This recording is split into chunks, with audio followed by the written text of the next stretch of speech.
میں نے لفافے کو پھر سے بند کر کے جہاں رکھا تھا وہیں رکھ دیا۔ میرے شوہر نے لفافہ سپرد حق کر ڈالا تو میں نے شکرانے کے نفل پڑھے کہ خیریت گزری، جو اس کو خبر نہ ہوئی۔ اس کے 8 دن بعد ابا جان آ گئے۔ جب انہوں نے گھر میں قدم رکھا تو میں نے لاکھ کوشش کی صبر سے بات کروں، مگر صبر کہاں۔ اس وقت تو مجھے سب دکھ یاد آ گئے اور جی بھر کر روئی۔ ابا جان ایک دن بڑی مشکل سے رکے، کچھ کھایا نہ پیا اور قمر سے کہا کہ اس کی ماں سخت بیمار ہے، بیٹی کو لینے آیا ہوں۔ قمر ابو کے سامنے انکار نہ کر سکا اور بولا کہ اس کو جلد واپس پہنچا دینا، اور اکیلے میں مجھ سے کہا کہ خبردار والدین کو کچھ نہ بتانا ورنہ جان سے مار دوں گا۔ ماں نے جب میرے حالات سنے تو خوب روئی۔ ابا سمجھانے لگے تو ان کے پاؤں پڑ گئی، بولی یہ میرا کیا درا ہے، جب تک زندہ ہوں میں اس کو اس ظالم کے پاس نہ جانے دوں گی۔ میرے دل میں بھی اب قمر کے لیے کوئی جگہ نہ تھی۔ 15 روز بعد جب وہ مجھے لینے آیا تو میں نے جانے سے انکار کر دیا، کہہ دیا کہ جان سے بھی مار ڈالو تو اس کے ساتھ نہ جاؤں گی۔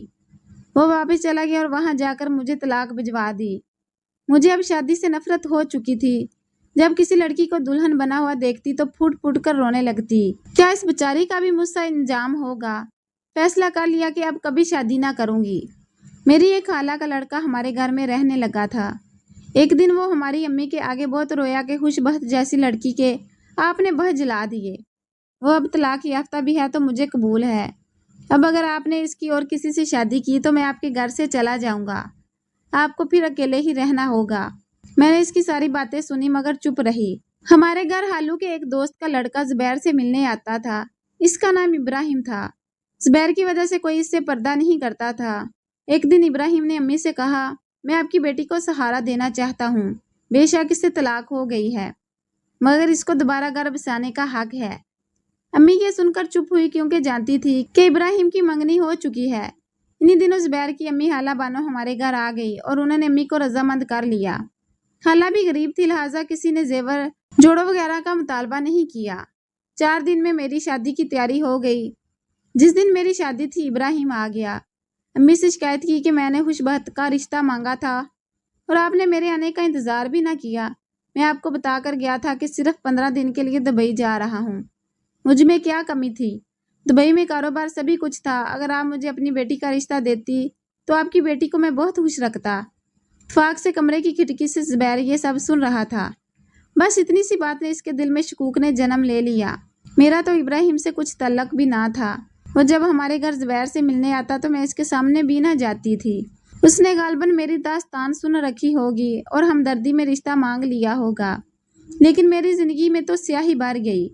زبیر سے میری شادی تو ہوگی مگر اس کا چہرہ اترا ہوا تھا۔ شادی کی رات انہوں نے مجھ سے پوچھا کیا ابراہیم سے بھی تمہاری بات چیت ہوئی تھی؟ میں نے جواب دیا نہیں، کبھی بات نہیں ہوئی۔ پھر وہ تمہاری میری شادی سے اتنا پریشان کیوں تھا؟ مجھے نہیں معلوم۔ یہ میرا مختصر جواب تھا۔ مجھے یہ بھی نہیں معلوم کہ ابراہیم نے میرے بارے میں زبیر کو کوئی بات کہی ہوگی۔ بہرحال شادی کی رات ان کی طبیعت خراب ہو گئی، اتنی کہ اسپتال لے جانا پڑا۔ پتہ چلا کہ انہوں نے ہوا باور گولیاں کھا لی ہیں۔ خیر فوراً طبی مدد ملی اور وہ 3 روز بعد ٹھیک ہو گئے۔